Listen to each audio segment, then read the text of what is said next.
Hare Krishna, dear devotees. Let's begin chanting one round of japa with Srila Prabhupada. Nama Om Vishnupadaya Krishna Presthaya Bhutale Srimate Bhakti Vedanta Swaminati Namine Namaste Saraswate Deve Gauravani Pracharine Nirvishesha Shunyavadi Paschatya Deshatarine Jai Sri Krishna Chaitanya Prabhu Nityananda Sri Advaita Gadadhar Srivasadi Gaur Bhakta Vrinda Hare Krishna, Krishna Krishna, Hare Hare, Hare Ram, Ram Ram, Hare Hare. Hare Krishna, Krishna Krishna, Hare Hare, Hare Ram, Ram Ram, Hare Hare. Hare Krishna, Krishna Krishna, Hare Hare, Hare Ram, Ram Ram, Hare Hare. Hare Krishna, Krishna Krishna, Hare Hare, Hare Ram, Ram Ram, Hare Hare. Hare Krishna, Krishna Hare Hare, Hare Ram, Ram Ram, Hare Hare. Hare Krishna, Krishna Hare Hare, Hare Ram, Ram Ram, Hare Hare. Hare Krishna, Krishna Hare Hare, Hare Ram, Ram Ram, Hare Hare. Hare Krishna, Krishna Hare Hare, Hare Ram, Ram Ram, Hare Hare. Hare Krishna, Krishna Hare Hare, Hare Ram, Ram Ram, Hare Hare. Hare Krishna, Krishna Hare Hare, Hare Ram, Ram Ram, Hare Hare. Hare Krishna, Krishna Hare Hare, Hare Ram, Ram Ram, Hare Hare. Hare Krishna, Krishna Hare Hare, Hare Ram, Ram Ram, Hare Hare. Hare Krishna, Krishna Hare Hare, Hare Ram, Ram Ram, Hare Hare. Hare Krishna, Krishna Hare Hare, Hare Ram, Ram Ram, Hare Hare. Hare Krishna, Krishna Hare Hare, Hare Ram, Ram Ram, Hare Hare. Hare Krishna, Krishna Hare Hare, Hare Ram, Ram Ram, Hare Hare. Hare Krishna, Krishna Hare Hare, Hare Ram, Ram Ram, Hare Hare. Hare Krishna, Krishna Hare Hare, Hare Ram, Ram Ram, Hare Hare. Hare Krishna, Krishna Hare Hare, Hare Ram, Ram Ram, Hare Hare. Hare Krishna, Krishna Hare Hare, Hare Ram, Ram Ram, Hare Hare. Hare Krishna, Krishna Hare Hare, Hare Ram, Ram Ram, Hare Hare. Hare Krishna, Krishna Hare Hare, Hare Ram, Ram Ram, Hare Hare. Hare Krishna, Krishna Hare Hare, Hare Ram, Ram Ram, Hare Hare. Hare Krishna, Krishna Hare Hare, Hare Ram, Ram Ram, Hare Hare. Hare Krishna, Krishna Hare Hare, Hare Ram, Ram Ram, Hare Hare. Hare Krishna, Krishna Hare Hare,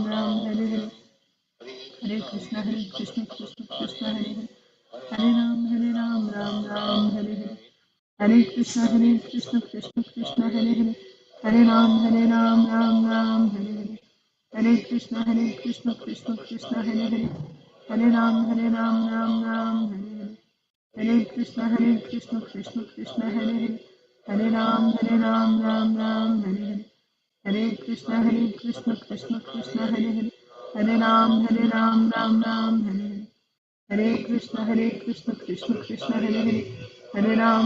Ram, Ram Ram, Hare Hare. Hare Krishna, Krishna Hare Hare, Hare Ram, Ram Ram, Hare Hare. Hare Krishna, Krishna Hare Hare, Hare Ram, Ram Ram, Hare Hare. Hare Krishna, Krishna Hare Hare, Hare Ram, Ram Ram, Hare Hare. Hare Krishna, Krishna Hare Hare, Hare Ram, Ram Ram, Hare Hare. Hare Krishna, Krishna Hare Hare, Hare Ram, Ram Ram, Hare Hare. Hare Krishna, Krishna Hare Hare, Hare Ram, Ram Ram, Hare Hare. Hare Krishna, Krishna Hare Hare, Hare Ram, Ram Ram, Hare Hare. Hare Krishna, Krishna Hare Hare, Hare Ram, Ram Ram, Hare Hare. Hare Krishna, Krishna Hare Hare, Hare Ram, Ram Ram, Hare Hare. Hare Krishna, Krishna Hare Hare, Hare Ram, Ram Ram, Hare Hare. Hare Krishna, Krishna Hare Hare, Hare Ram, Ram Ram, Hare Hare. Hare Krishna, Krishna Hare Hare, Hare Ram, Ram Ram, Hare Hare. Hare Krishna, Krishna Hare Hare, Hare Ram, Ram Ram, Hare Hare. Hare Krishna, Krishna Krishna, Hare Hare. Hare Ram, Ram Ram, Hare Hare. Hare Krishna, Krishna Krishna, Hare Hare. Hare Ram, Ram Ram, Hare Hare. Hare Krishna, Krishna Krishna, Hare Hare. Hare Ram, Ram Ram, Hare Hare. Hare Krishna, Krishna Krishna, Hare Hare. Hare Ram, Ram Ram, Hare Hare. Hare Krishna, Krishna Krishna, Hare Hare. Hare Ram, Ram Ram, Hare Hare. Hare Krishna, Krishna Krishna, Hare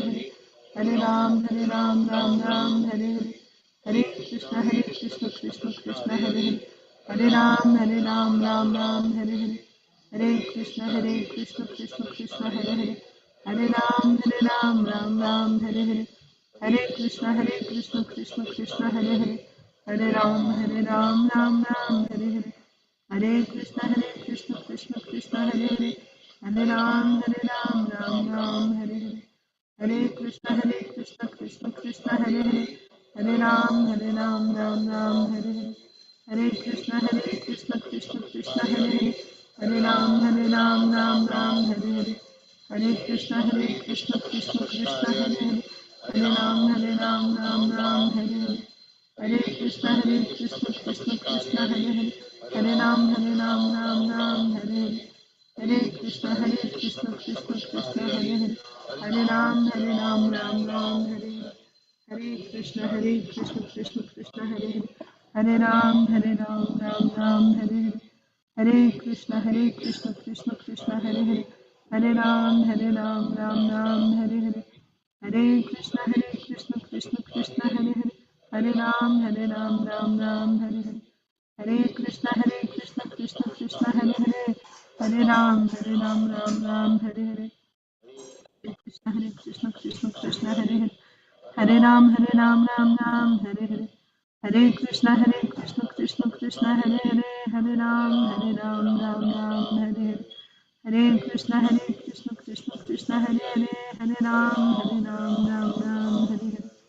Hare Krishna, Krishna Hare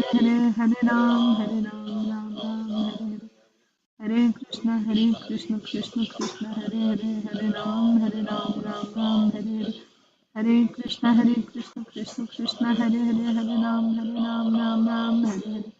Hare Krishna, Krishna Hare Hare. Hare Ram, Ram Ram, Hare Hare. Hare Krishna, Krishna Hare Hare. Hare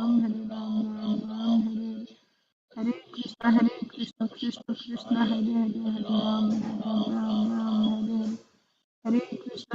Hare Krishna, Krishna Hare Hare. Hare Ram, Ram Ram, Hare Hare. Hare Krishna, Krishna Hare Hare. Hare Ram, Ram Ram, Hare Hare. Hare Krishna, Krishna Hare Hare. Hare Ram, Ram Hare Hare. Hare Krishna, Krishna Hare Hare. Hare Ram, Ram Hare Hare. Hare Krishna, Krishna Hare Hare. Hare Ram, Ram Hare Hare. Hare Krishna, Krishna Hare Hare. Hare Ram, Ram Hare Hare. Hare Krishna, Krishna Hare Hare. Hare Ram, Ram Hare Hare. Hare Krishna, Krishna Hare Hare. Hare Ram, Ram Hare Hare. Hare Krishna, Krishna Hare Hare. Hare Ram, Ram Hare Hare. Hare Krishna, Krishna Hare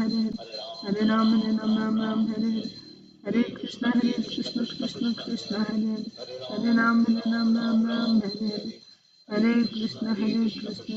Hare Krishna, Krishna Hare Hare. Hare Ram, Hare Hare. Hare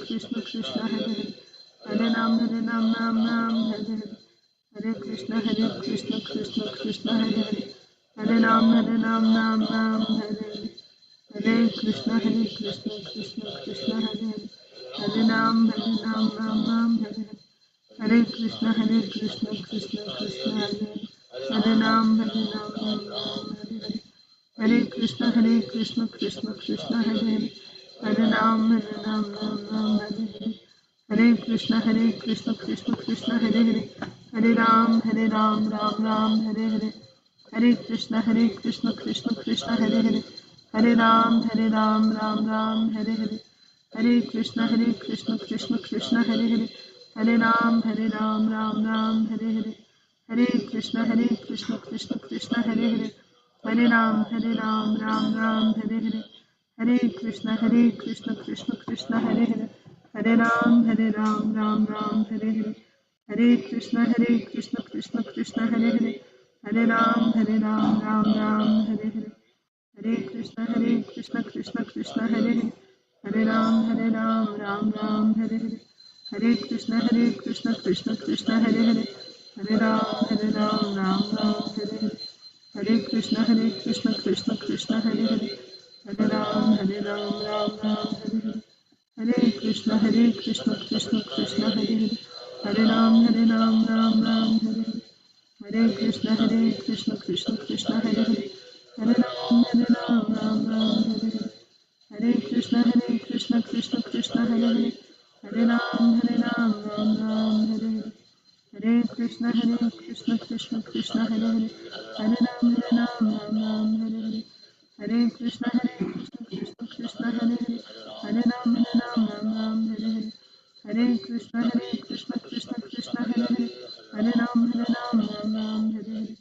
Hare Krishna Krishna Hare Hare, Hare Ram Hare Hare, Hare Krishna Krishna Hare Hare, Hare Ram Hare Hare, Hare Krishna Krishna Hare Hare, Hare Ram Hare Hare, Hare Krishna Krishna Hare Hare, Hare Ram Hare Hare, Hare Krishna Krishna Hare Hare, Hare Ram Hare Hare, Hare Krishna Krishna Hare Hare, Hare Ram Ram Hare Hare.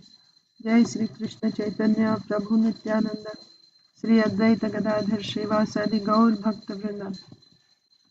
Aditi Lata Mataji. Oh, if you can first, Mataji. Om Namo Bhagavate Vasudevaya. Om Namo Bhagavate Vasudevaya. Om Namo Bhagavate Vasudevaya. Narayanam Namaskritya Naram Chaiva Narottamam Devim Saraswatim Vyasam Tato Jayam Mudirayet Nashtaprayeshva Bhadreshu Nityam Bhagavata Sevaya Bhagavatyuttama Shloke Bhaktir Bhavati Naishki Namo Vishnupadaya Krishna Preshtaya Bhutale Srimate Bhaktivedanta Swaminiti Namine Namaste Saraswate Deve Gauravani Pracharine Nirvishesha Shunyavadi Paschatya Deshatarine Jai Sri Krishna Chaitanya Prabhu Nityananda Sri Advaita Gadadhara Srivasadi Gaura Bhakta Vrinda Hare Krishna Krishna Krishna Hare Hare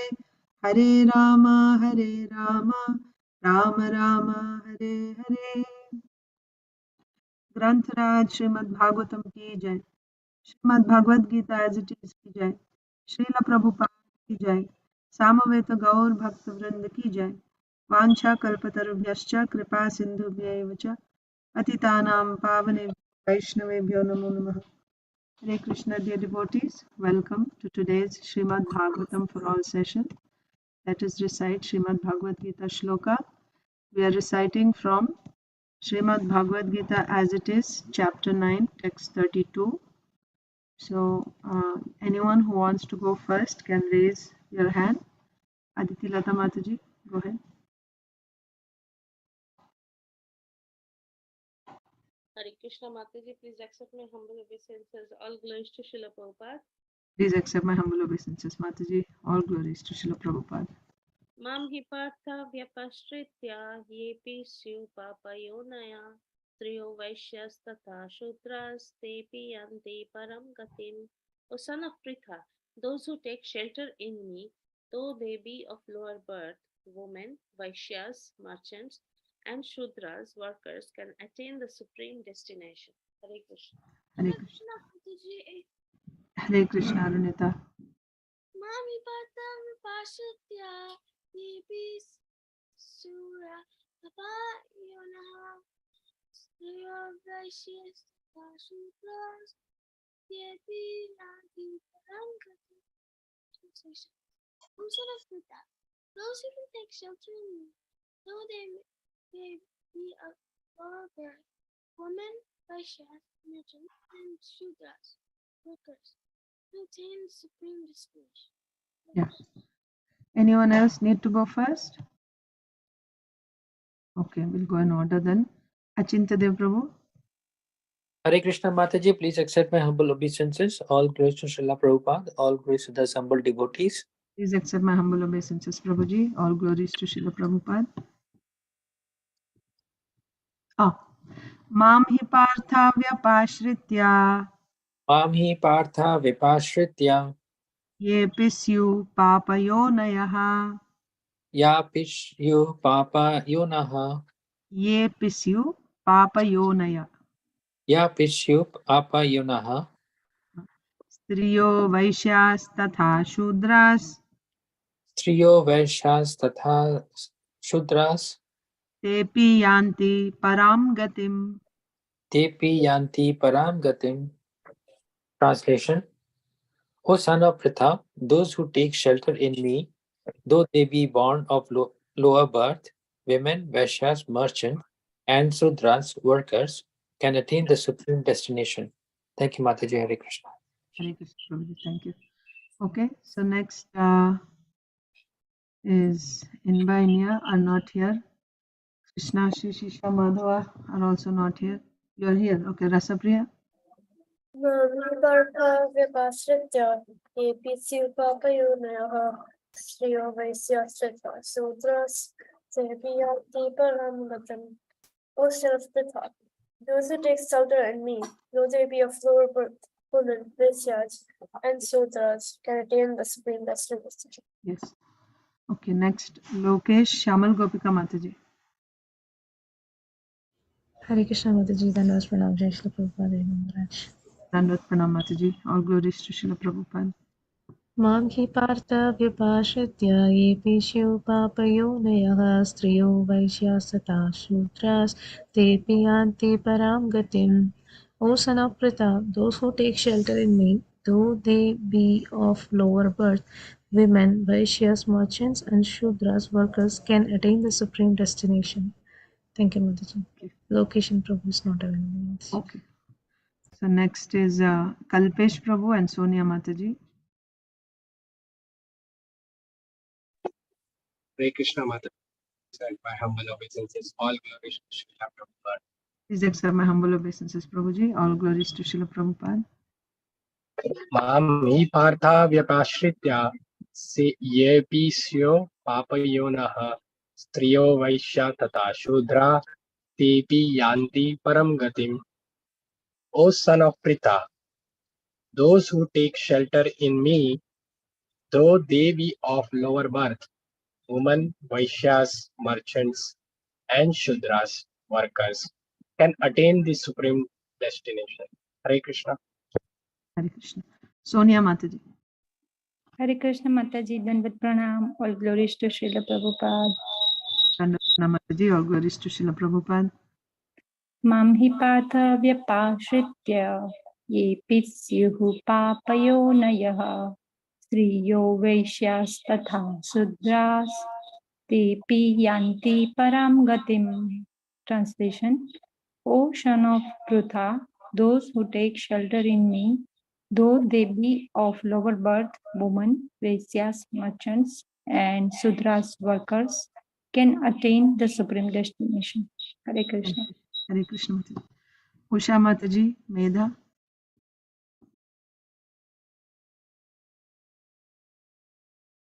Hare Krishna Mataji, Dandavat Pranam, all praise to Srila Prabhupada, all praise to assembled devotees. Dandat Pranam Mataji. All glories to Srila Prabhupada. Mahi Partha Vyapasritya, Mam hi Partha Vyapasritya, Ye Pishuha Papa Yonaya, Striyo Vaisyastaha Sudras, Te Piyanti Param Gatim. Translation. O son of Pratap, those who take shelter in me, though they may be of lower birth, women, Vaishyas, and Sudras, can attain the supreme destination. Thank you, Mataji. Thank May you. this not be. Yes, yes. Priyanka Mataji. Hare Krishna Mataji. Please accept my humble obeisances to Srila Prabhupada. Please accept my humble obeisances, Mataji. All glories to Srila Prabhupada. Mam hi partha vipashritya yapi syupapayodaya istriya vaishyas tatha shudras tepi yanti param gatim. O son of Pratha, those who take shelter in me, though be born of though be of lower birth, women, Vaishyas, and Shudras can attain the supreme destination. Yes, So thank you. Yeah, good. Next, Shri Radhe Shravani Mataji. Hare Krishna Mataji, Dandavat Pranams, Jai Srila Prabhupada. Dandavat Pranam Mataji. Mam hi partha vyapasritya ye api syuh papayo nayaha striyo vaisyastada sudraste api yanti param gatim. O son of Pratha, those who take shelter in me, though they be of lower birth, women, Vaisyas, merchants, and Sudras, workers, can attain the supreme destination. Yes, thank you, Hare Mataji. Krishna. Hare Krishna. Savarnangi Mataji.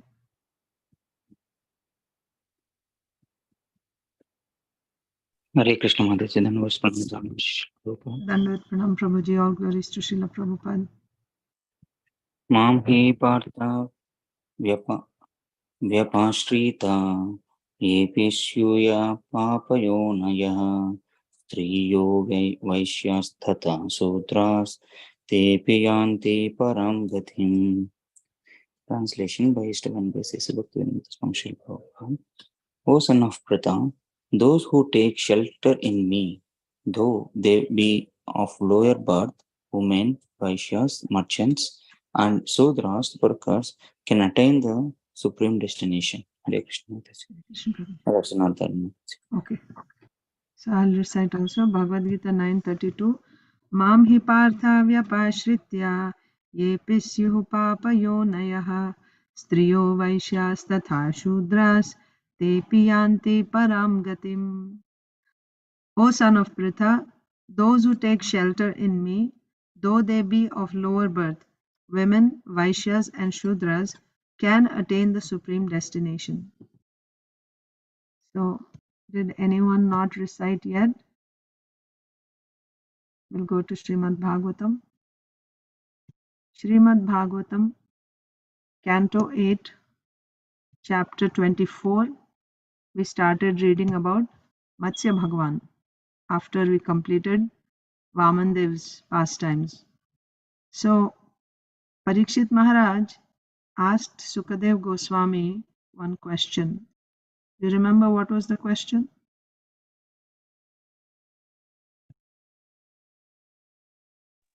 Can I tell Mataji? Yes, please. He asked why the Lord took the form of the fish when it's not a great birth, or it's not a big thing. Why he took that form? Yeah. And Yes. what was his purpose in asking that question? for which devotee? Yeah, correct. So that's the thing. So first question is why he came in first. So first of all, the Lord appeared as Matsya at the beginning of creation. But whenever the Lord comes, he comes actually so he asked first, as Mataji said, first he asked why the Lord took Matsya is not a very high birth. Be a fish is not. It's very painful. Why the Lord came in such a low form like that? And second question, and within that question, the purpose for asking that question is, Srila Prabhupada explained, to know for which devotee did the Lord take this form. And then I think we also started reading Sukadev Goswami's answer. He said, O king, for the sake of protecting cows, brahmanas, demigods, devotees, Vedic literature, religious principles, and principles to fulfill the purpose of life, the Supreme Personality of Godhead accepts the forms of incarnations. And the analogy of, so the Lord comes to this world. For what purpose he comes? So yada yada hi dharmasya glanir bhavati bharata abhyutthanam adharmasya tadatmanam srijamyaham paritranaya sadhunam vinashaya cha dushkritam dharma samsthapanarthaya sambhavami yuge yuge. So whenever there is a decline in religious practices, a predominant rise of irreligion, at that time the Lord says, I advent myself to deliver the sadhus, the pious living entities, and to annihilate the miscreants, and also to re-establish the principles of dharma. I advent, the Lord says.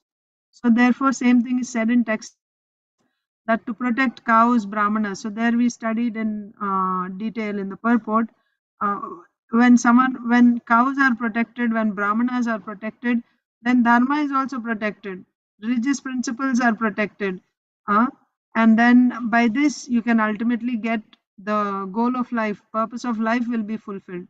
So at the heart of a society of culture is protection of cows and brahmanas. So in order to protect them, and by this to uphold the Brahminical principles or the religious principles, the Lord comes from time to time. And another significant point is when he comes, he is not touched by material energy like all of us. Although he appears like, he may come in any form. He can come in a human form or in a fish form or tortoise form or boar form. He can come in any form, but he's not material. He's transcendental. Next, text 7. So Isha, Krishna, Ashish are not here. So Rasapriya will read. Or they are here. Oh, you are here. Okay, Krishna, Ashish. Asid atita kalpante brahmo naimitiko layaha samudro paplutas tatra loka bhur adayo nripa. At the end of the past millennium, at the end of Brahma's day, because Lord Brahma sleeps during the night, annihilation took place. The three worlds were covered by the water of the ocean. Yes. So the question was, why did he come as Matsya? What was the purpose? So in answer, Sukadev Goswami is saying, past millennium means past kalpa. One kalpa is 1 day of Brahma. 1 day means his 12 hours.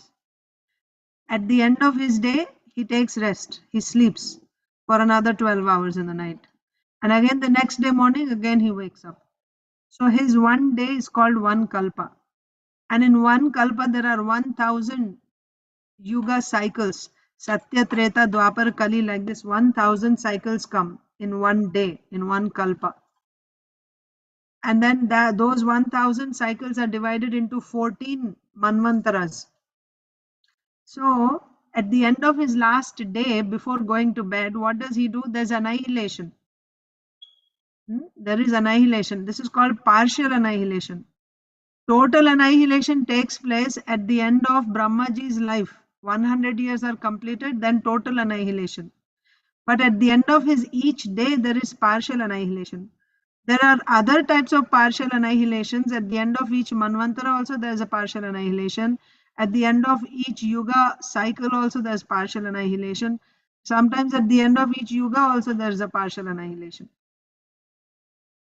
But here we are talking about the end of his day. So in previous kalpa, his previous day, at that end of that day, so that's what we are reading here in this translation. Sukadev Goswami is saying, O King Parikshit, at the end of the past millennium or kalpa, at the end of Brahma's day, because Lord Brahma sleeps during the night, annihilation took place and the three worlds were covered by the water of the ocean. Next. कालेनागतनिद्रस्य धातुः शिशयिशोर्बलि मुखतो निःसृतान् वेदान् हयग्रीवोऽन्तिके हरत्. Isha. At the end of Brahma's day, when Brahma felt sleepy and desired to Lie down.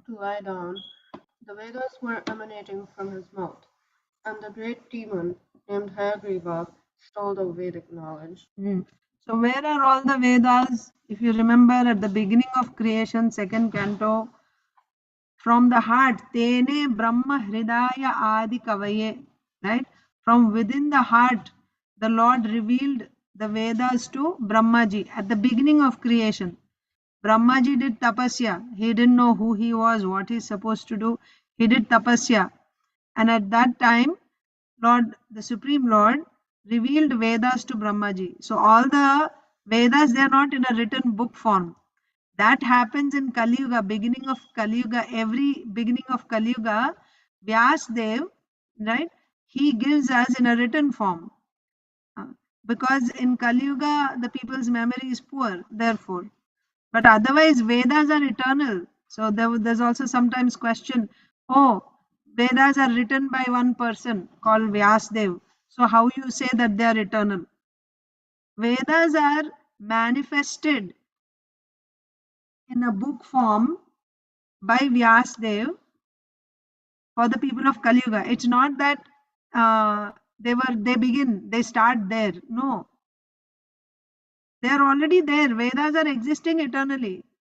Like the living entity, the Vedas also don't have a date of their birth when they appear. And anything which has no beginning will not have end also. One that has no beginning will not have end also. So there is no beginning when Vedas are created. Yes, the Lord gave the Vedas to Brahmaji, but that does not mean the Vedas are born at that time. They are eternally there. Just like this universe is created at a certain point, the Vedas are manifested to Brahmaji. They are simply manifested. Just like here also, when he sleeps and when he wakes up, once again they are manifested to him. Because when he is sleeping, right? He is not aware of anything, he is sleeping. And the next day again, they manifested, right? And again, according to the guidelines given in the Vedas, the entire creation is going on. Secondary creation done by Brahmaji is happening. Otherwise, try to understand what is the blueprint for each universe, when the Vedas should be, how the creation should be. You'll see the same creation, right? You see a mango tree, same mango, where anytime creation is done, same water, earth, and Brahmaji, there's a different person coming each time. But because there's a blueprint, the Vedas, he knows exactly how to create. And you compare this universe, that everything will be the same. Water means this liquid is called water. It's not that now it's called by some other name. How this is happening? Because there is blueprint, the Vedas. And the Vedas are eternal. They're not written by any human being and they don't have a birth. They don't have a beginning. Like we have novels and books here, newspapers, somebody has written it and then that's the date of origin. Vedas don't have a date of origin. They are only given in a written form by Vyasdev at the beginning of Kali Yuga for the people of Kali Yuga. But Vedas are there always. So now at the end of Brahmaji's Kalpa, he's feeling sleepy. He's going to fall asleep and he's yawning. So all the Vedas, the Vedas that are in him, when he yawns, the Vedas came out.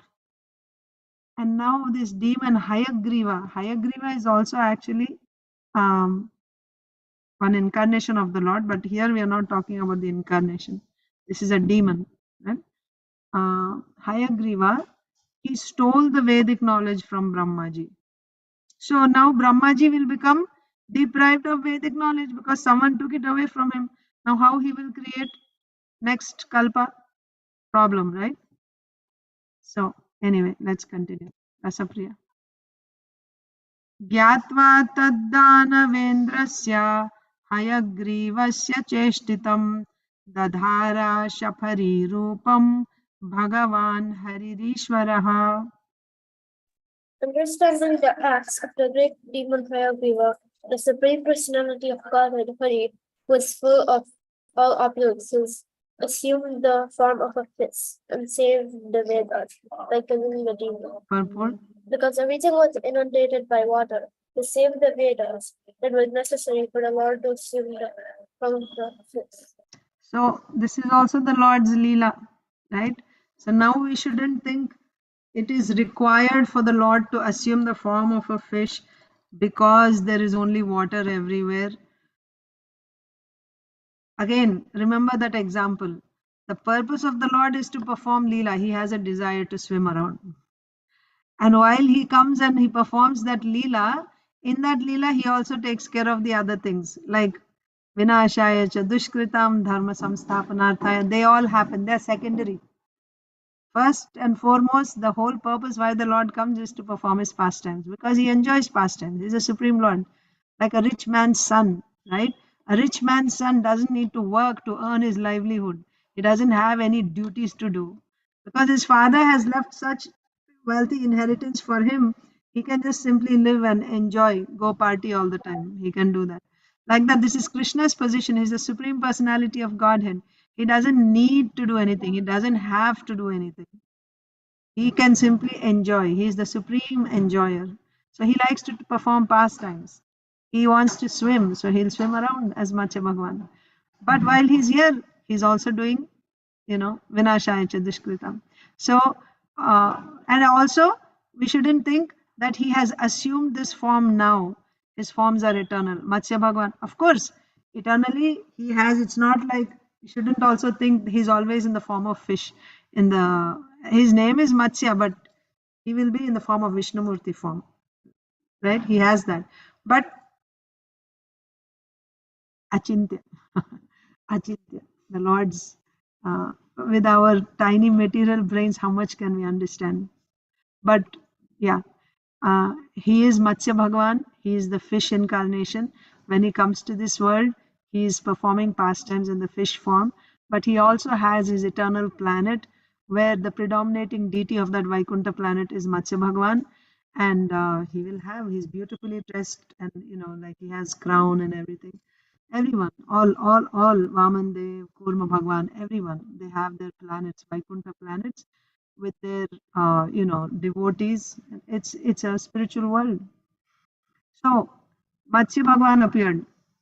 Why here? Because Hayagriva stole the Vedas from Brahmaji. So now the next Kalpa, beginning of Kalpa, Brahmaji needs Vedas. So beginning of Kalpa means what's the first? So I told you in one Kalpa there are 14 Manvantaras. The first Manvantara is, first Manu is Swayambhuva Manu, right? Swayambhuva Manu. So in the very first Manvantara, now there are no Vedas. So the Lord came as fish incarnation. Next 10. Tatra Raja Rishihi Kaschin Namna Satyavrato Mahan Narayana Paro Tapat Narayana Paro Tapat Tapahasa Salilashanaha. Okay, after Rasapriya. Shamal Gopika Mataji.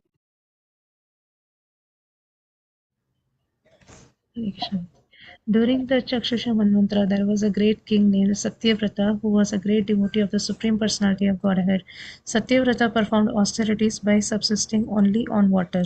Yes. So now the next question. Next question means the inner purpose of that question. Why the Lord appeared as Matsya Bhagwan?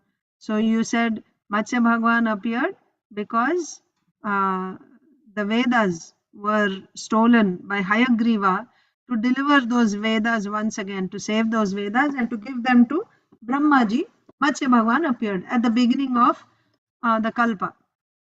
Now we are talking about another Manvantara, the Chakshusha Manvantara.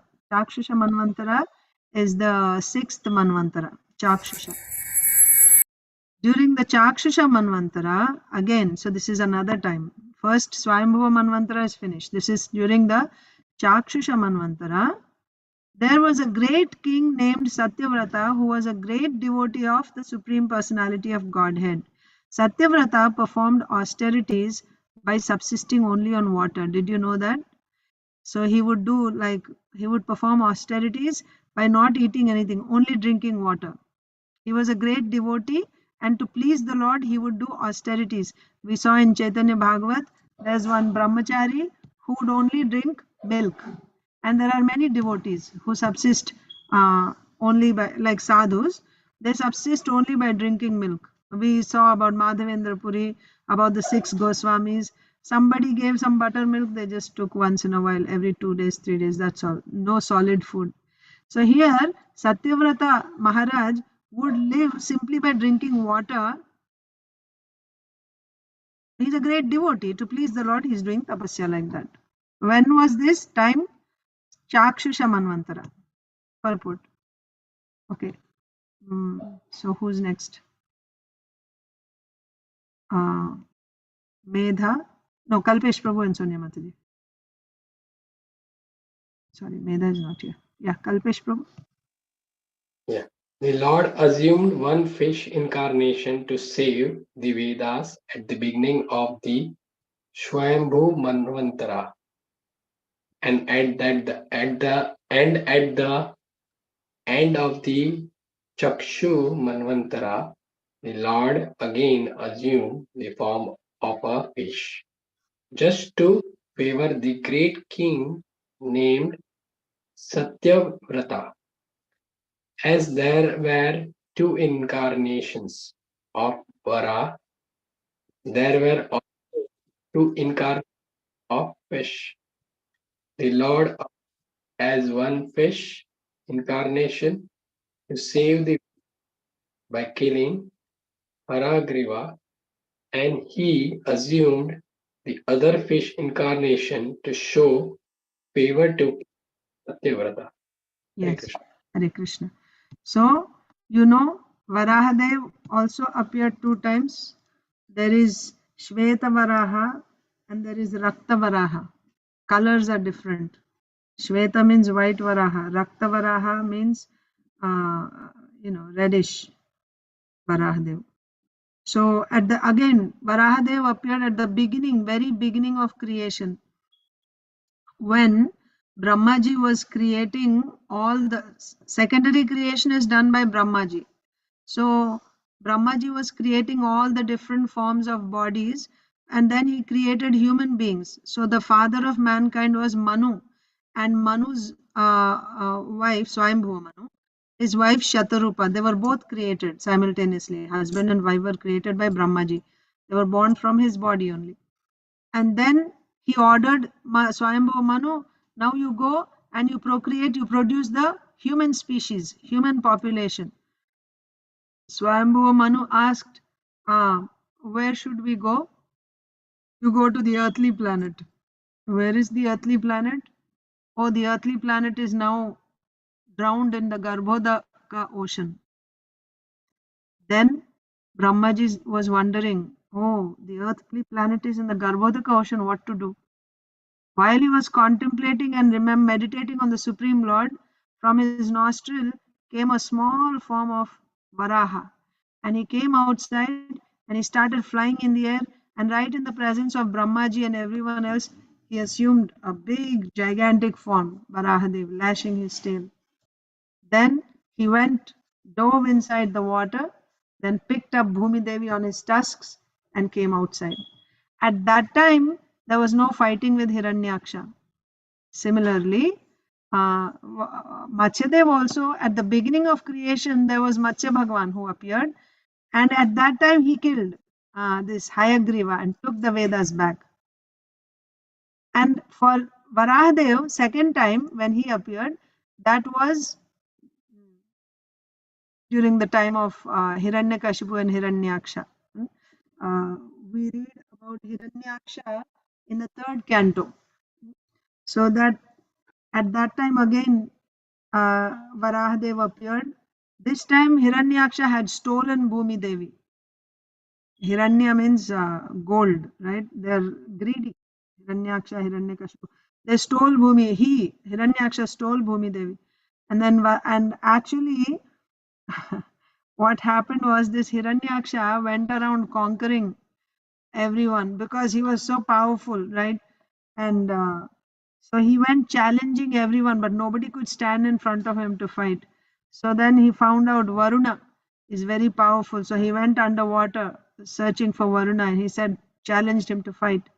So Varun Dev said that actually, I'm old, I'm not fit to fight with you. But the Supreme Lord Vishnu, he will come and fight with you. He will fulfill your desire. And then now he is very happy, this Hiranyaksha. Oh, okay. He's waiting for Lord Vishnu to come. Somebody who will actually stand in front of me. Everyone else is hiding from me, running away from me. Nobody fights with me. So now Lord Vishnu is going to come. I'll fight with him. Like that. Hiranyaksha is waiting. So when Varahadev came, there was a nice fight between both of them.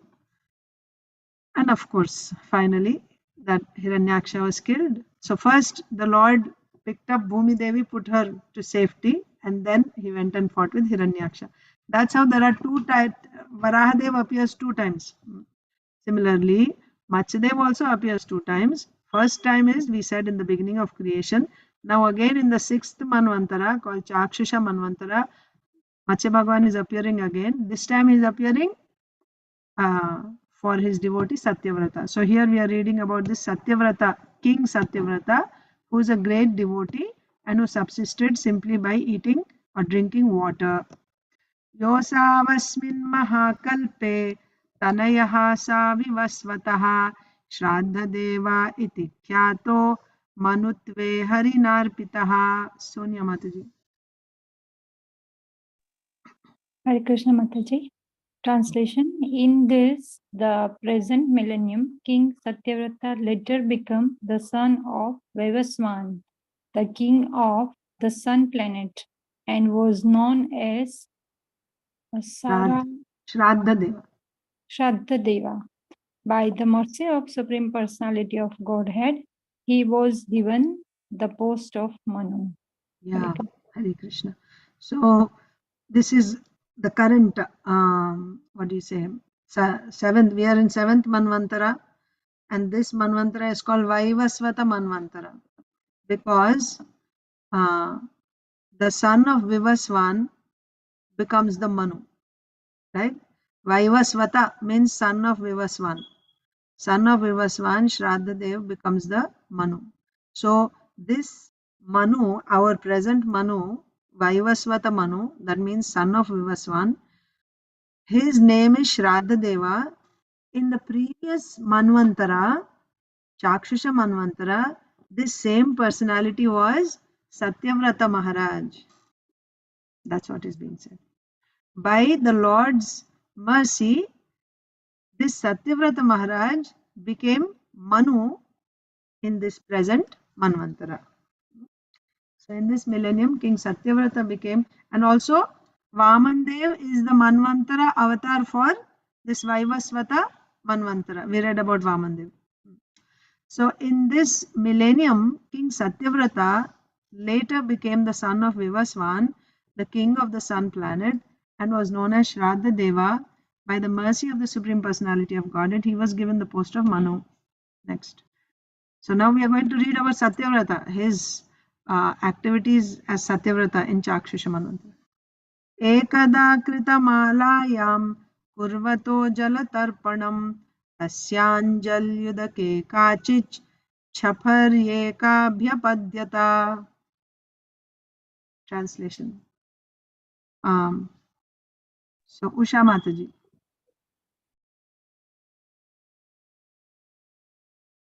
You are able to read? Driving? Hare Krishna Mataji, sorry, I'm driving. No problem. Priyanka Mataji, you are able to read? Yes, Mataji. One day, while King Satyavrata was performing austerities by offering water on the bank of river Kritamala, a small fish appeared in the water in his palms. Yes. So he was, what was he doing? Performing austerities by offering water. So you know, you go in the river and you offer water like this to the Lord. Which river is this? Kritamala. So he was in this river Kritamala and he was performing his austerities by offering water. So when he picked up water in his palms to offer, he saw there's a small fish in his palms. In the water, there's a very small fish. Satyavratonjali gatam sahatoyena bharata utsasarja nadi toye shaparim dravideshwaraha. Okay, next. Who's next?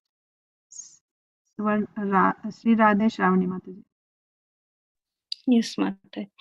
Satyavrata, the king of Dravida Desa, threw the fish into the water of the river along with the water in his palm. O King Parikshit, descendant of Bharata. Yeah. So he saw the fish, he put it back in the water, right? Fish needs to live in the water, so he threw it back. So that, and then he'll continue his worship. Then what happened after that? Tam aha sati karunam mahakarunikam nripam yadobhyo gyati ghatibhyo dinam mam dina vatsala katham vitsrijase rajan bhitam asmin sarijjale. Yes. So, Prabhuji, Narsimha Chaitanya Prabhu.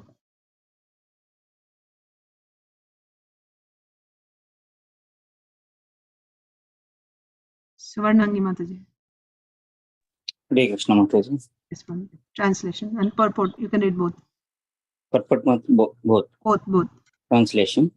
With an appealing voice, the poor small fish said to King Satyavrata, who was very merciful, "My dear king, protector of the poor, why are you throwing me in the water of the river, where there are other aquatics who can kill me?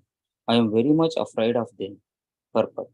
In the Matsya Purana, it is said, Ananta Shaktir Bhagavan Matsyarupi Janardanaha Kritartham Yachyayam Asha Swayam Satyavratam Drupam.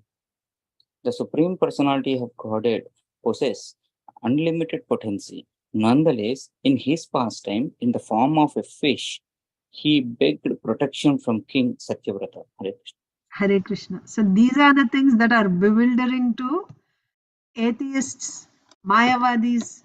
These things are bewildering, and then they come up with all sorts of explanations and interpretations. They don't accept it as it is. He is the Supreme Lord, and he's begging for help from somebody else.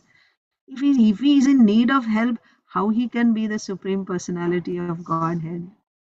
Like that. So many other things. The other day also we were hearing about Ramayana, that if he doesn't even know where his wife is, he has to ask everyone how he is the Supreme Lord. We don't accept him as the Supreme. Why the Lord does these activities? If he's all knowing, why he does these things? Two reasons are there. One reason is he keeps the Mayavadis, atheists, in their bewilderment. Yes, I'm ordinary person. You will never understand me. Because they don't have the qualification. The way to understand the Lord is not by our logic. If that is how you want to understand the Lord, you will be bewildered, befooled. You will never understand him by logic if you want to try to understand him. And if you are envious of him, you want to prove, somebody says, well, he was killed by a hunter, so how he is God. Fine, you believe that only. You are unfortunate. What can be done? All you'll get is another birth in this world. You'll get another birth. You are not going to get delivered. But then there's another reason why he performs. Because when the Lord becomes complete, but this second type of purpose is for the devotees. See, if I'm thinking the Lord is all powerful, he is supreme, he knows everything, he doesn't need to eat, he doesn't need to sleep, then where is the scope for my service, you tell me? Does he need anything? Why I have to give him water? Why I have to give him food? Why I have to put a bed for him?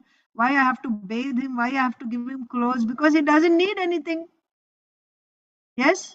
He doesn't need anything, so there's no need to give anything to him. So we just go to him, my Lord, please give me this, please give me that, because you are the Supreme Lord. Give me my daily bread, give a job to my son, give a beautiful wife, give me a house. That's also one type of approaching the Lord. But that's not the best type of worship, right? He's the order supply carrier, right? Like I supply the order and then he will be fulfilling my orders. Is this the position of Bhagavan? That is one very low, basic level of approaching the Lord. I want this, I want this, I want this, I want this. Because you know everything, you have everything. Yes, it is a fact, he knows everything. And he has everything. He doesn't need anything. Yes, it is a fact. But still, he becomes like a helpless child. If you don't feed me, I'm going to die. I'm going to starve.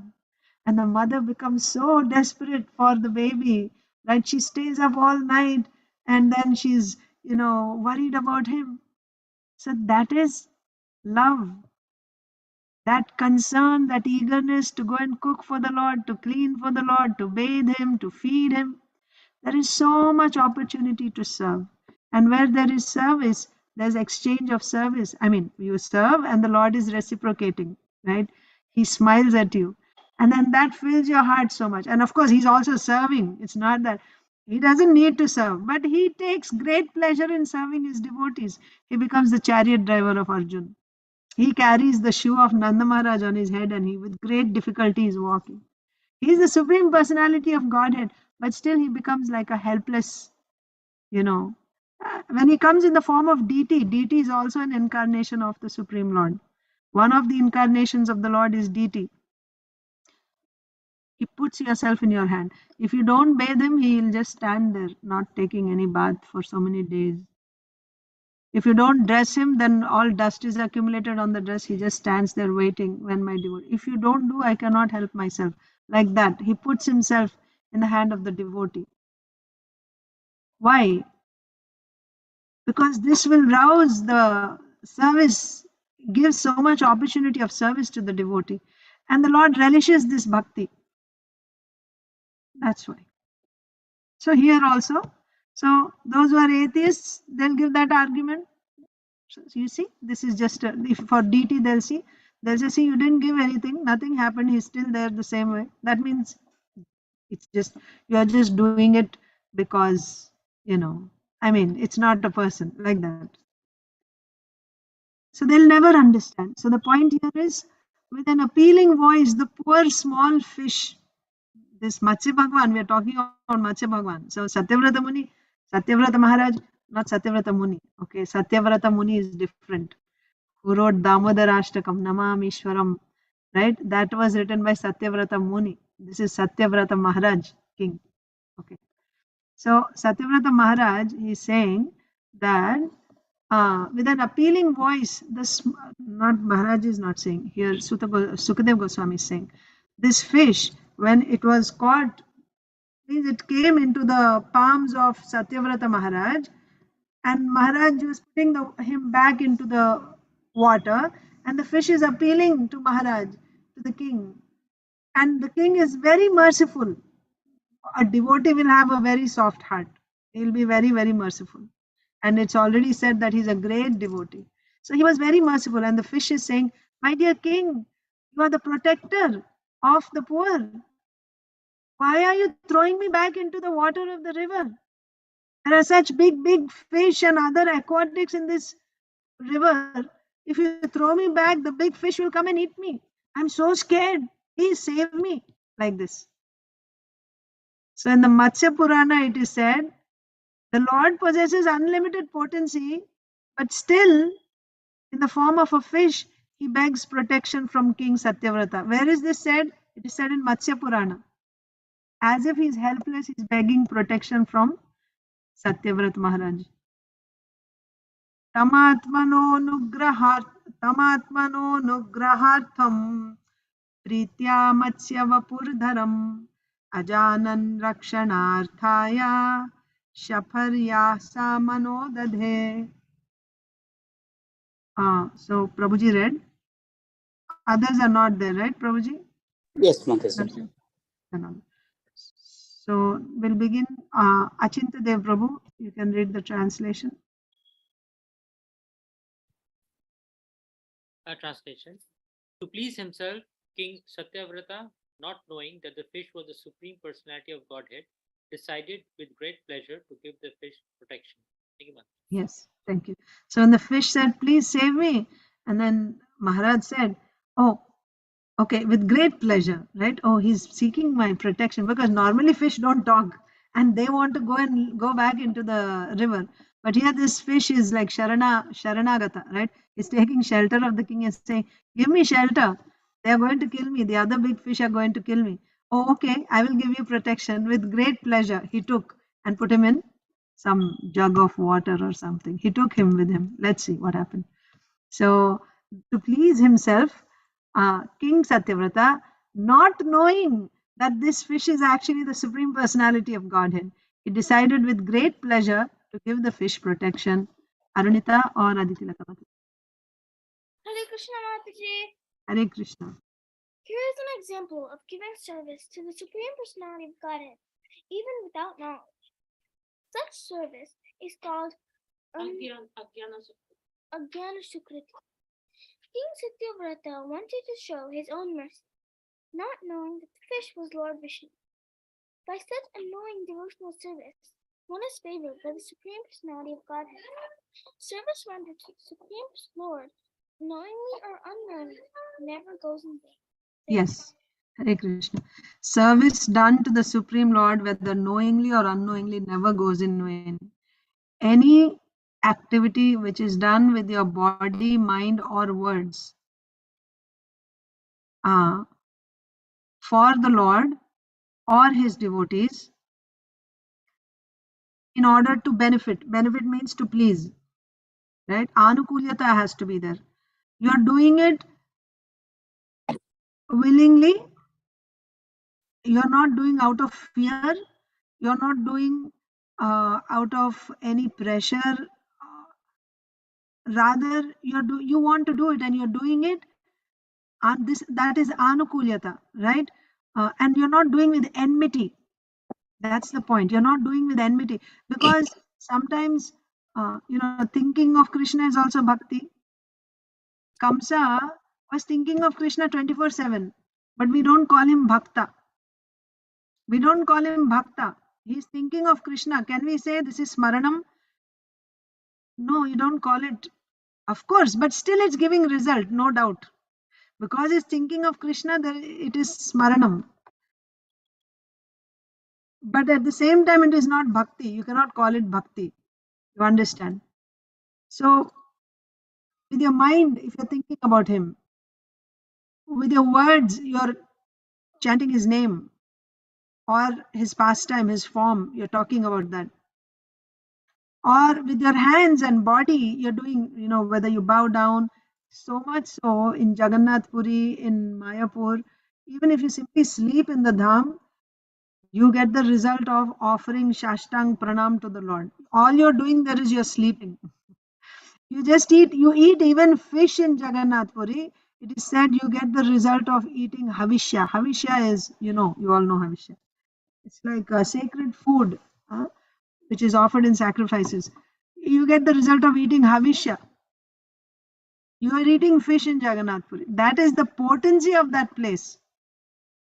Again, not that when you do these things, it's encouraged that now you go to Jagannath Puri and you eat fish because you still get the result.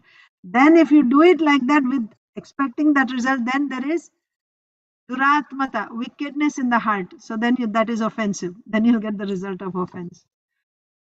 But unknowingly, without any offense, you don't know anything and you're just doing it. It will certainly give you result. Without any offense, when you do, even unknowingly, it will give you result. Here, Satyavrata Maharaj did not know this is the Supreme Lord. He is not taking this fish home because, the Supreme Lord is asking me for some help. The Supreme Lord is asking, let me take him, give him some help. No. He just thought it's a fish and the fish is seeking my protection. Yes, I will give it protection, like that. But still, although he did not know it is the Supreme Lord, nevertheless, he's coming in direct contact with the Supreme Lord and he's doing favorable seva to the Supreme Lord. Unknowingly also he's doing. This is called Agyata Sukriti. Here, Sukriti should not be taken as Punya Karma. No. Sukriti, there is something called Bhakti Sukriti. Bhakti Sukriti means some activity which is done directly for the Supreme Lord or for his devotee unknowingly. But it is done in a favorable mode. Bhakti Sukriti. But you don't know.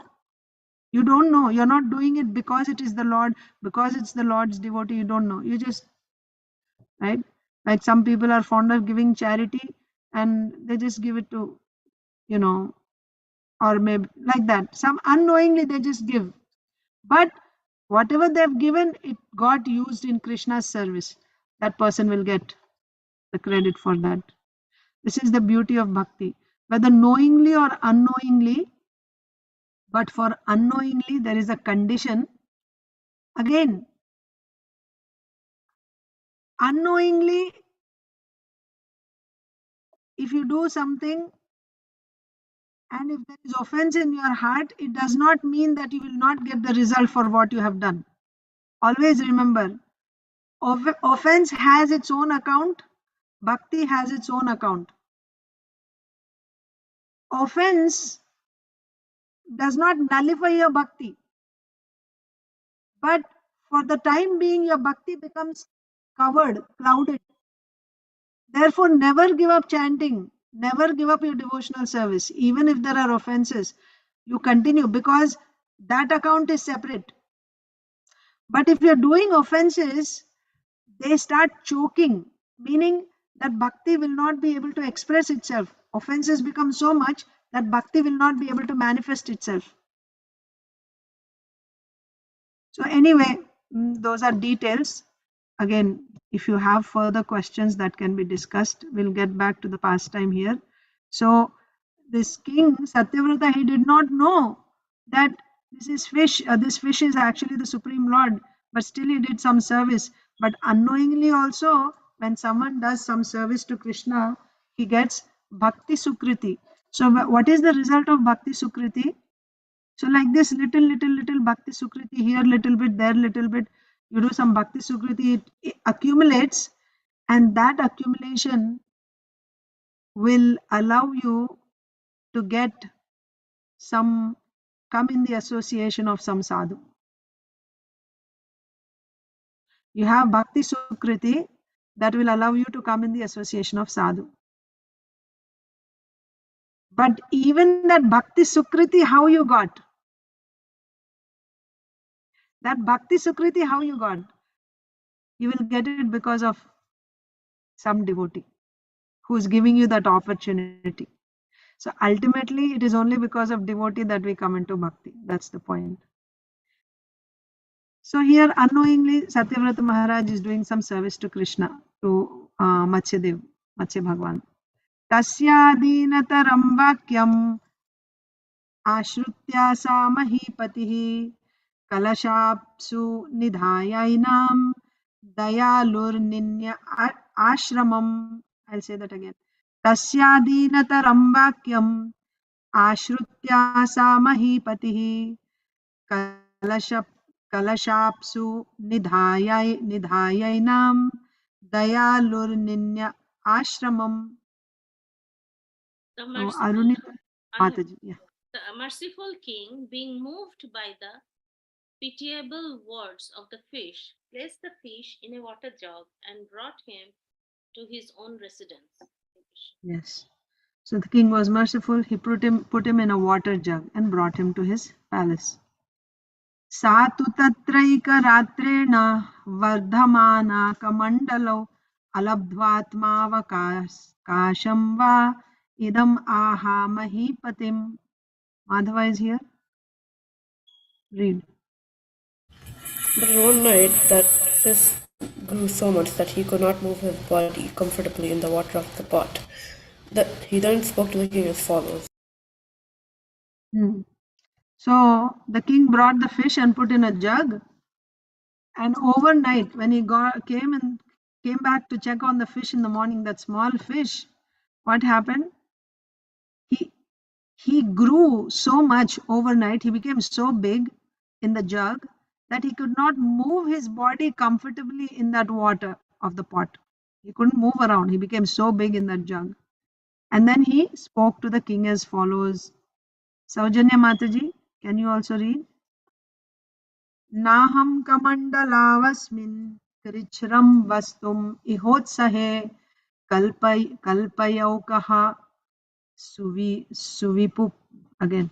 Kalpayaukaha suvipulam yatraham nivase sukham. Hare Krishna. Oh, my dear king, I do not like living in this water pot with such great difficulty. Therefore, please find some better reservoir of water where I can live comfortably. Yeah, I cannot live in this water pot comfortably. It's so difficult. I mean, I cannot live. It's not livable. Find a better place for me. Reservoir of water. Prajna is going to read, Mataji.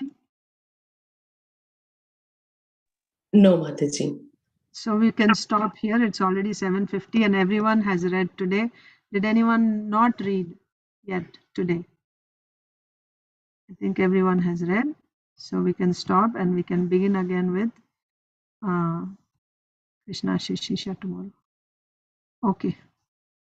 Let's read Bhagavad Gita. Today we are going to read Brahma Bhuta Prasannatma, the purport of that verse. Bhagavad Gita chapter 18, text 54. Please repeat one more time. Brahma Bhuta Prasannatma न शोचति न काङ्क्षति समः सर्वेषु भूतेषु मद्भक्तिं लभते paraam. One who is thus transcendently situated at once realizes the Supreme Brahman and becomes fully joyful. He never laments or desires to have anything. He is equally disposed toward every living entity. In that state, he attains pure devotional service unto me. Context is, we were reading about Brahman, Kshatriya, Vaishya, Shudra, and what are the duties of each of them. And when you do your duties as per the prescription of the Shastras, why you do it? Because this is the order of the Shastra. You don't do those duties because you want to enjoy the result. You know, so that without a fruitive mentality, when you carry out the duties, just because it's the order of the Shastra, that means Sukham Dukkham, Labha Labha, Jaya Apajaya, under all circumstances, whether happiness or distress, whether it is profit or it is loss, whether it is victory or defeat, you don't consider that. You still stick to your duty because this is the duty prescribed for me by the Lord. With that, when you do, what is the result? Amritatvaya kalpate, you'll get liberation. This is said in Bhagavad Gita in the earlier chapter, second chapter also you hear this. That means you do your duty. So Nishkama Karma is the stepping stone to get liberation in the end. What type of liberation do you get by doing Nishkama Karma Yoga? You will realize Brahman. So what happens when you realize that Brahman? That is explained in this verse. Brahma Bhuta Prasannatma. You become Prasannatma, joyful. When you realize Brahman, you become joyful. He never laments or desires to have anything, right? Why you are joyful? Because you're not hankering, I want this, or you're not sitting and crying, I lost this, I lost that. It doesn't affect you. Whether profit or loss, it won't affect you. And you're not hankering, I want this, I want that. You won't hanker also. And you will have equal disposition toward every living entity. Whether someone is a king or someone is a poor person, someone is black or someone is white. It does not matter. Indian, American, African, dog, cat, demigod. You will see everyone equally. Gold or stone, you will see the same way. So here specifically, every living entity, you will be equally disposed to every living entity. Pandita Samadarshina, Vidya Vinaya Sampanne, Brahmane Gavihastini, Shuni Chaiva Swapakecha Pandita Samadarshina. Same thing. This Nishkama Karma Yoga is the beginning step both for Ashtanga Yoga or you go into Jnana Marga. It's the same thing. First you do Nishkama Karma and that leads you to Jnana or Ashtanga Yoga, whose goal is Brahman realization. When you realize Brahman, what will happen? you'll have this type of consciousness. You will see all living entities equally. You will not be hankering for anything. You will not be lamenting for anything. You'll always be joyful. And that state is, from that state, you can actually enter into bhakti. So now you see how merciful is bhakti. You don't even need to realize Brahma. It's not said that bhakti can be performed wherever you are. For bhakti, all you need is Shraddha to do bhakti. Or in other words, you understand like this, somebody who is doing bhakti, so now you understand, bhakti means here ananya bhakti, right? Because you're doing a little bit of karma. Even for entering into jnana path, you have to give up karma. First you do nishkama karma, and then when you give up all attachment to the result, you give up that karma also, then you enter into jnana. And the goal of jnana is Brahma Bhuta Prasannatma. You go and merge into Brahman, that is the goal of jnana path. So, and then Krishna is saying, one who comes to that stage, then the next is Mad Bhaktim Labhate Param. He can now get into bhakti. But bhakti, you can enter into bhakti if you have Shraddha, that I need to do only bhakti. In other words, when you start performing Ananya Bhakti, it is understood that you're already liberated. You're already liberated. Of course, we don't separately try for detachment. First, you have to do Nishkama Karma Yoga, get detachment, and then only you can enter Bhakti. No, that's not the condition. All you have to do is you have to have full Shraddha that I need to do only Bhakti. That's all. And Krishna is only the Supreme Personality of Godhead. Then you enter into Bhakti. But one who does Bhakti, it is understood, is already liberated. Conditions apply. What type of Bhakti? Always remember that. Now we shouldn't say, oh, so I'm also liberated because I'm doing bhakti. Anya avilashita shunyam. Jnana karma adyanavritam. Has to be satisfied. Okay, let's read the purport. To the impersonalist, achieving the Brahmabhuta stage, becoming one with the Absolute is the last word. But for the personalist or pure devotee, one has to go still further. That's the point, right? For them, merging into Brahman is final, nothing after that. But there's more after that. You can mad bhaktim labhate param. After that, you have to enter into bhakti. There's further. But for the impersonalists, they have no understanding of Bhagavan. So for them, merging is final. But for the personalist or pure devotee, one has to go still further to become engaged in pure devotional service. This means that one who is engaged in pure devotional service to the Supreme Lord is already in the state of liberation called Brahma Bhuta, oneness with the Absolute. That's what I was trying to tell you. If somebody is doing Ananya Bhakti, it is understood that he has already crossed the Brahma Bhuta stage. Without being one with the Supreme, the Absolute, one cannot render service unto him. In the absolute conception, there is no difference between the served and the servitor. Yet, the distinction is there in a higher spiritual sense. Distinction is there. You understood that part? Unless you're one with the Supreme, one with the Supreme means you're standing on the same platform as the Supreme. You cannot render service to the Lord. In what way? So the Lord is functioning in Vasudeva platform. He's beyond the three modes. Unless I'm also on the three modes, I cannot render pure devotional service to Krishna. You have to be on the same level to render pure devotional service to Krishna. Same level means you should also have transcended the three modes. Then you can render direct service to Krishna. Like that. So, without being one with the Supreme, the Absolute, one cannot render service unto him. In the absolute conception, there is no difference between the served and the servitor. Yet the distinction is there. Always Krishna is the enjoyer and we are enjoyed. But when he is enjoying, in that enjoyment, we also enjoy. But still, in the spiritual world, they are on the same platform. You see, that's why Krishna and his cowherd boys are fighting with each other. and Krishna loses and he has to carry the others. So there's no distinction between the served and the servitor. But at the same time, only Krishna is Krishna. No one else can become Krishna. So still the distinction is there in a higher spiritual sense. Okay. In the material concept of life, when one works for sense gratification, there is misery. Yes? When you work for sense gratification, there is misery.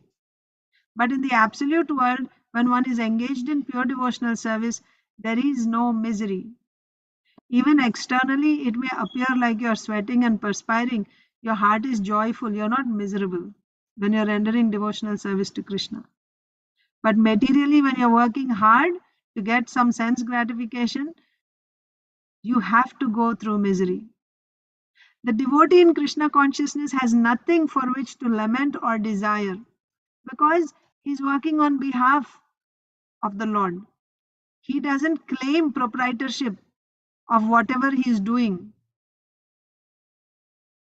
Therefore, there's no question of, just like you are an employee, right? You get your salary and you're working there. Now, whether the employer gets a profit or loss, who is affected? I mean, the proprietor. The proprietor is affected, right? Whether there is loss or there is profit, he will still give you your pay.